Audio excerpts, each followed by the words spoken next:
Hey Merfolk fans, I'm Joe. Thanks very much for joining me today. If you'd like to support my channel, please check out the link above to my Patreon page. I'll also put the link down below in the description. I'm here with a replay of Modern League. This is round 1, game 1. I won the die roll, and we can have a look at my opening hand. This is pretty nice. I'm running the list that I showed recently with the 4 Relic of Progenitus in the main deck. It's been doing pretty well for me. Relic is nice as an extra 1-drop. It cycles when it's not useful, and it is just useful in so many matchups right now. There's going to be a ban list announcement this Monday, so it's possible that some of the graveyard stuff is going to go away if something in Hogaak gets banned. In which case, the relics might come back out of the main deck into the sideboard, and we might want to look to something like Regery again. There's a lot of Plague Engineers in the format, and having more Lords seems like a pretty decent place to be. But against an unknown opponent, this is a pretty beautiful opening hand. Opponent kept 7 as well. So I'm just going to open up Island into this Relic, see what the opponent is working with. Immediately get rid of that Bloodstained Mire with the Relic. Blood Crypt into Looting, so this looks like it might be Hogaak.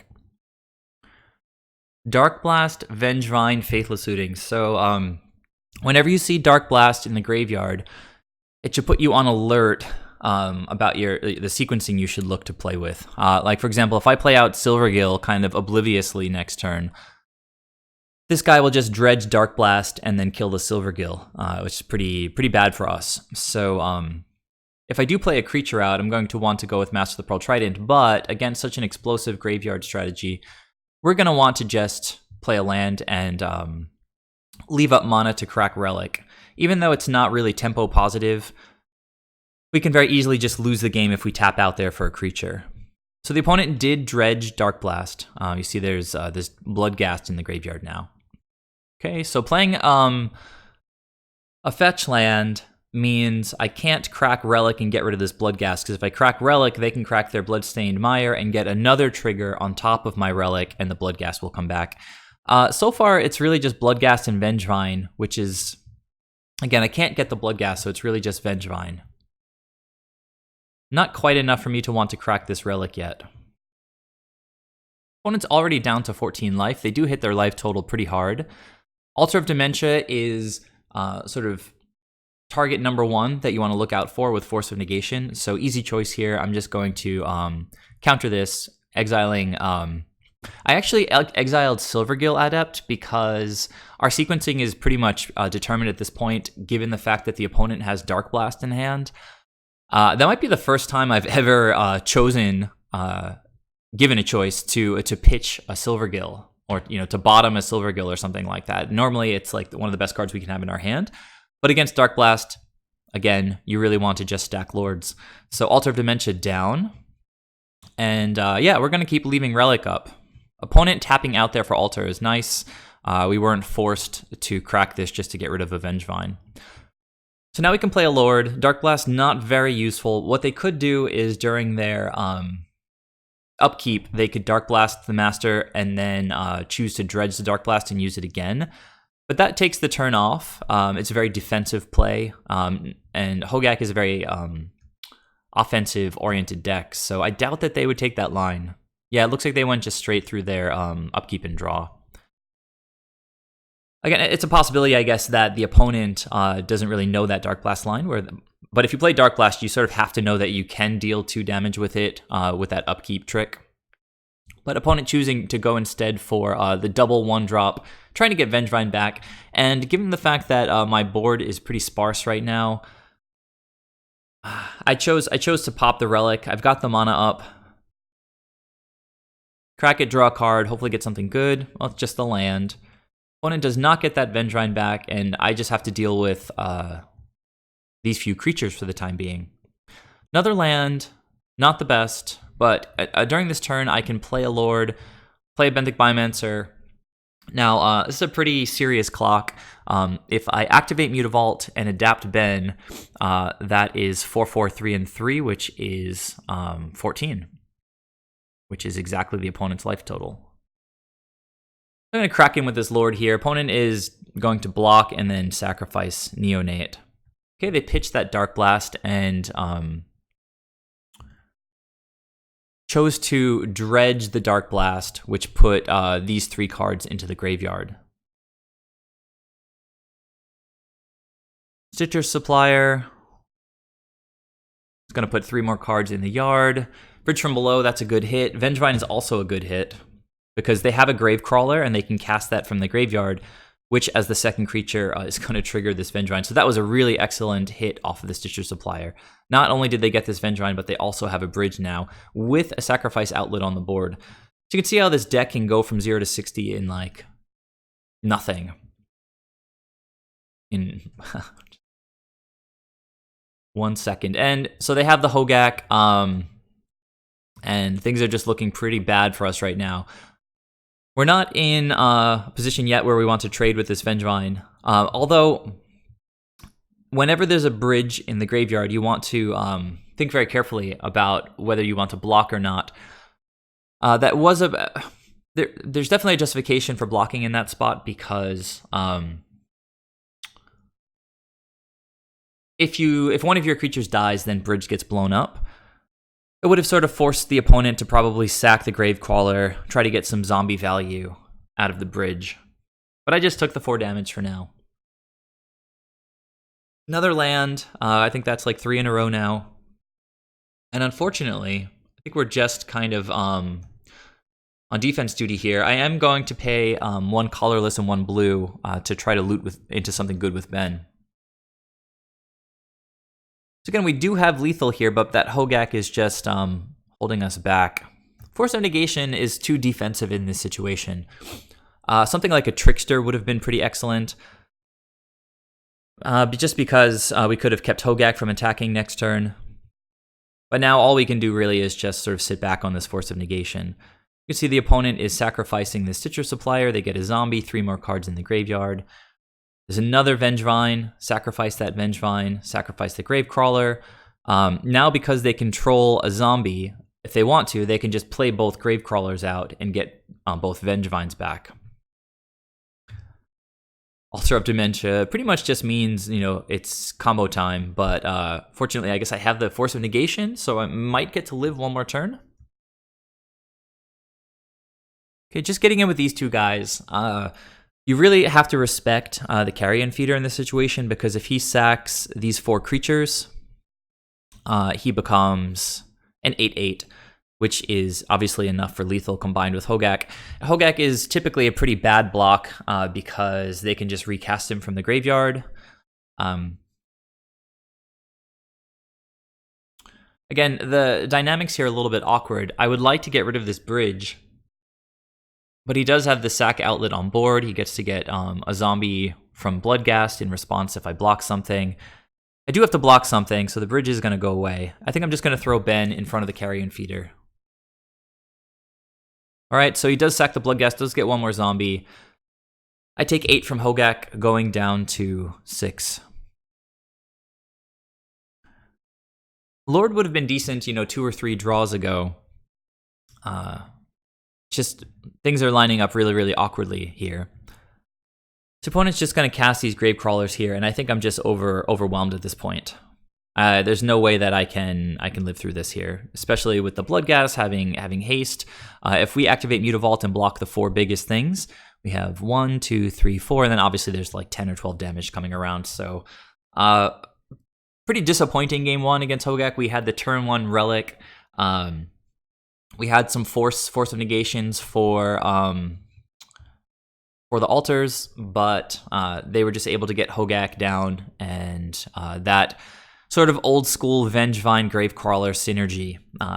So lost game 1. Let's go to game 2, see what the sideboarding strategy is, and see how that game ended up going. All right, back for game 2. Let's check out the sideboard real quick. I don't do a ton in this matchup, sideboard-wise. I have 3 Revokers to bring in, and those are the best cards in my sideboard against this deck. You want to play a Revoker and name Altar of Dementia, typically. Benthic Biomancer, we need to pretty much do things with our mana all the time, and the adaptability is just really not high on our list of things to be doing in this sort of ultra fast, crazy combo matchup. So Benthic Biomancer, an easy cut. Bring in 3 Revokers, and then with the extra spot from the 4th Ben, I brought in just 1 Echoing Truth. Echoing Truth can bounce an altar to give you another turn.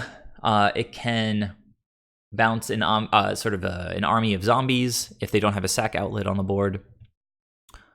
But really, the Revokers are the main sideboard tech here.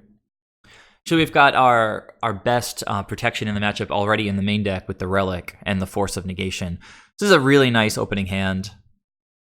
Turn 1 Vial into turn 2 Relic with mana to crack it. Opponent mulled to 6. We're going to play Island, AEther Vial. See what the opponent has. Turn 1 Faithless Looting, pitching a Bridge from Below and a Vengevine. So a pretty powerful opening from the opponent. AEther Vial to 1. Drew a land. It was a non-painful land, so that's decent at least. We don't have to take damage from our land yet. Relic can start trimming. The opponent exiled a Faithless Looting. See a Carrion Feeder.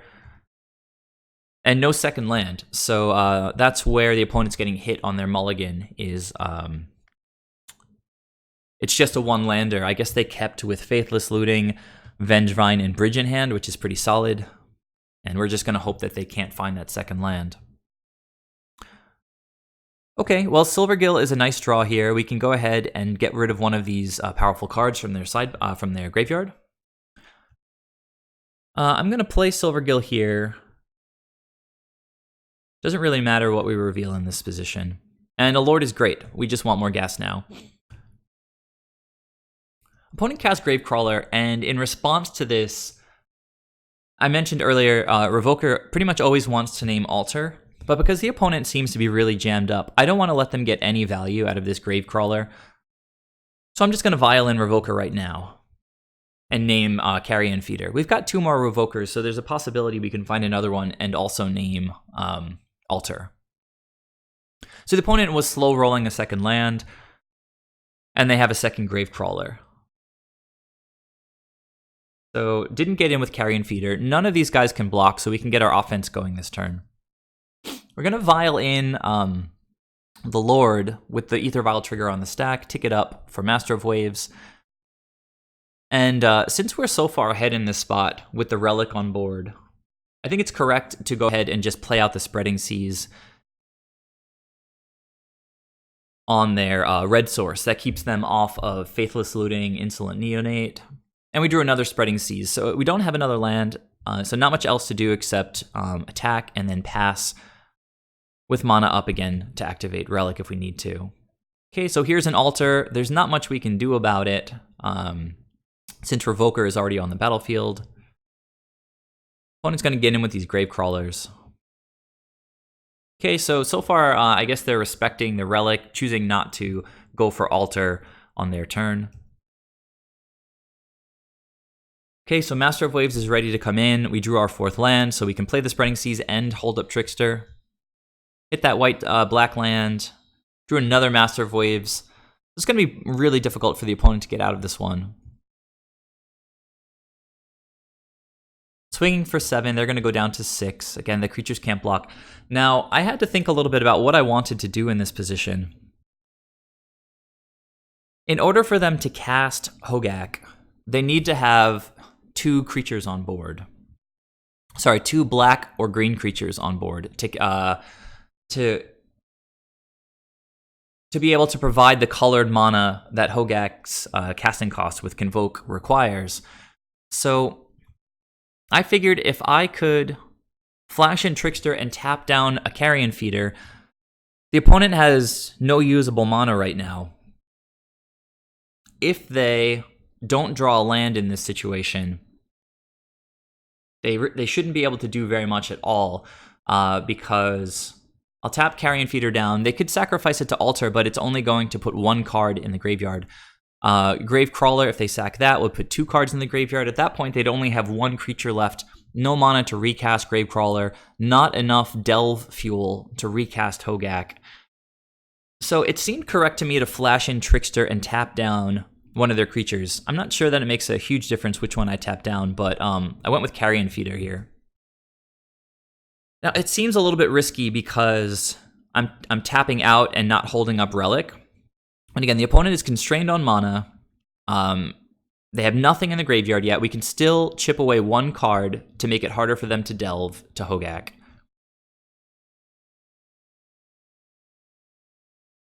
So they start by sacking Gravecrawler, and they immediately find a Hogaak. So remember, they need another creature on the battlefield to be able to tap, to be able to provide the green or black mana with Convoke. And they don't have enough to delve yet, so it's not looking great for the opponent. So they sack a Carrion Feeder that's going to put one more card. They just see a Blood Crypt there. So at this point, if they get another creature on the board from their hand, they would have 1, 2, 3, 4 cards in the graveyard. To delve, they need 5 cards. And they did find exactly a fetch land. So they're going to crack that, and immediately I'm going to activate Relic, which is going to force them to exile one of their cards.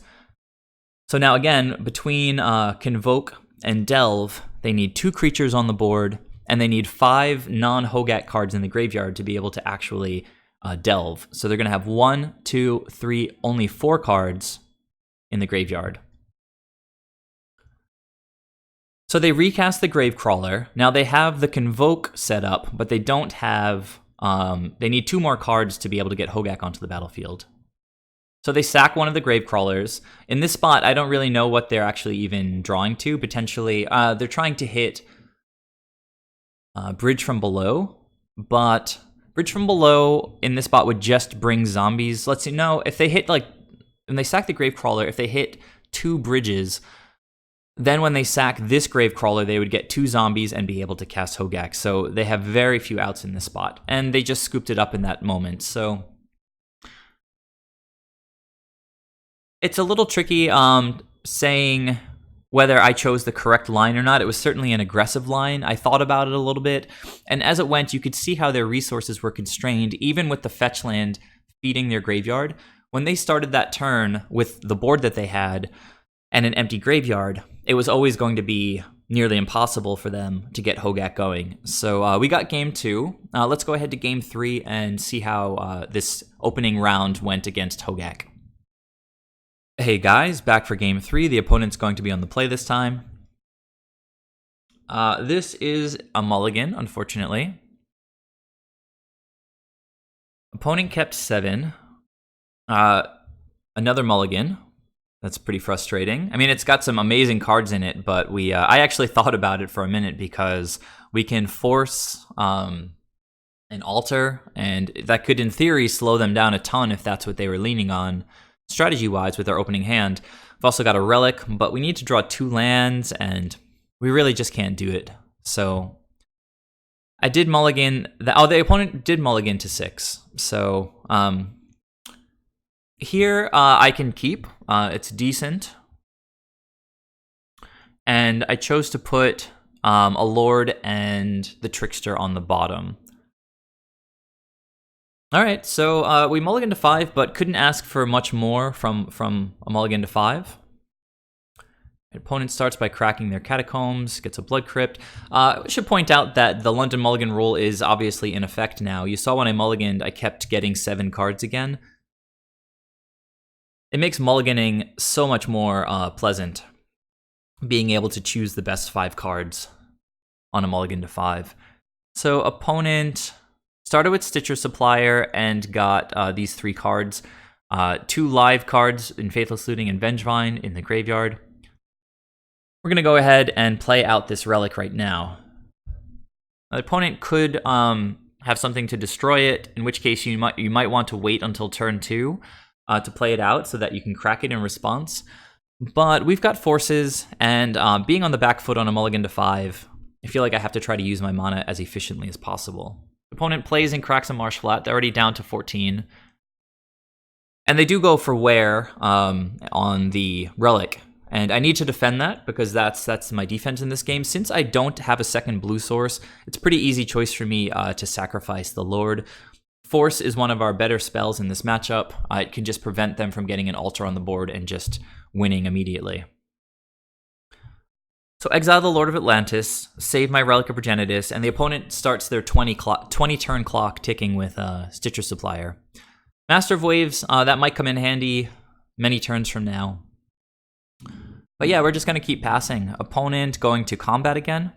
So after this attack, they'll only have 18 more turns to attack me. Okay, more creatures, not more lands, but we do get to start chipping away at their graveyard. Now, I'm not activating Mutavault to block this for 2 reasons. One, it would tap me out and they could destroy my relic without me being able to crack it. And 2, we don't want the Stitcher Supplier to die and fill up the graveyard with nasty stuff like Bridge from Below. All right, 17 turns left. Okay, Godless Shrine, untapped. Okay, and they're just going to go for Faithless Looting. All right, Hogaak and Insolent Neonate pitched. I'm going to go ahead and cycle that now. I really don't want Hogaak to be in the graveyard, and we need to draw some lands to get things going on our side. We got rid of a Vengevine and a Hogaak, which seems like fine value for me. So here we're going to get a Lord onto the table. We're probably still not going to block this Stitcher Supplier, but I do have a Force of Negation up here. Okay, so they went for Fatal Push, and that's not the kind of spell that you're going to look to counter in this matchup. Again, the opponent has to attack a million times with this guy. And they go for the second main phase Altar. So Force of Negation, paying off, not countering that Fatal Push. So I had to think a little bit about how to use my mana, and I wanted to give myself the opportunity to play a double blue spell if I drew into one. AEther Vial, you know, whatever. It's not much of a draw. I don't know if you guys hear that noise in the background, but it just started to rain pretty heavily here, and it's making some noise on top of my air conditioner. So the opponent plays their Neonate. This is what we want to see out of Hogaak, just a bunch of 1/1s. Another Spreading Seas is sort of decent. Again, I use the Mutavault because we don't really care about blocking. And Revoker is kind of cool. I chose to play this out right now, naming Altar. Another choice would have been just to wait until Vial takes up, but if they play an Altar on this turn, then I'm going to be happy that this guy is on the battlefield. Since this clock is so slow, I can pretty freely spend mana with the Waterlogged Grove. Down to 9, and the opponent pushes the Revoker. Proactively, since obviously they didn't have an Altar to play that turn. Alright, it's time to start drawing some gas. Silvergill is a good start. Let's file that guy in, and hopefully draw some more gas. Mutavault is a creature, but not a Merfolk. So I'm going to use one of those Mutavaults to sack one of these Waterlogged Groves and draw a card. All right, Force of Negation is solid because, as you can see, the way that I use my mana to crack the Grove, I have mana up now for Force of Negation. Sacking Neonate, pitching a Bridge. All right, so that's potentially threatening.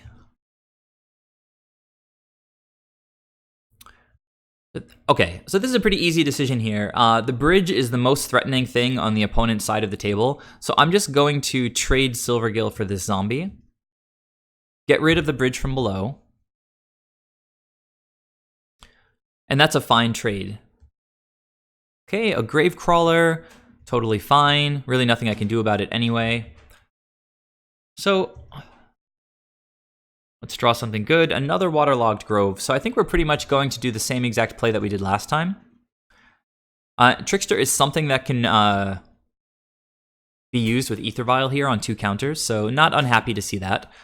Now, if they get in with Stitcher Supplier here, I am going to try to eat it with Trickster.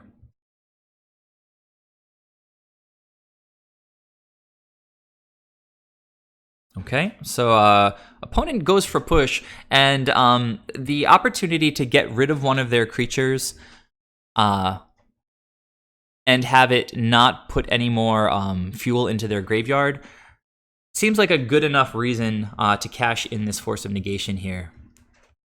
So you can see what happens, actually. This is a very good example, this match, this game in particular, of what happens when combo decks try to play too defensively. They've now cast 3 Fatal Pushes, and they're doing nothing.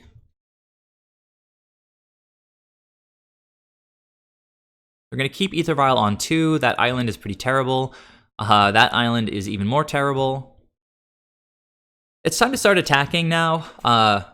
With this single Gravecrawler, we are going to win the race as things stand.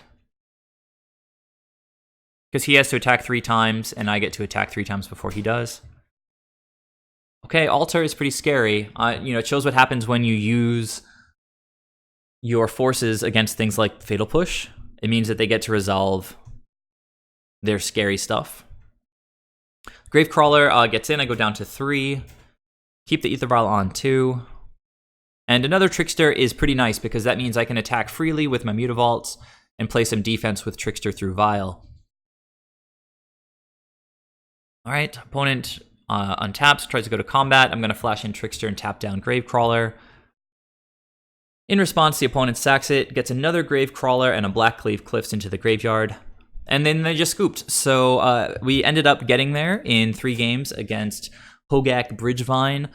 They had a very defensive game 3, which obviously doesn't play to their strong suit. And we were able actually to draw 3 cards off of 3 cycled Waterlogged Grove, really showing the value of this card in our mana base. It's just really wonderful when we've got the lands that we need. We can just cycle these guys, draw more counter spells, draw more creatures, draw more Spreading Seas. And yeah, it wasn't pretty, but I used my life total as a resource to use mana when necessary with Waterlogged Groves. Cycled them when I needed to, and yeah, our little merfolk, no lords involved, they managed to get there. So thanks for watching, guys. Please leave your thoughts down below.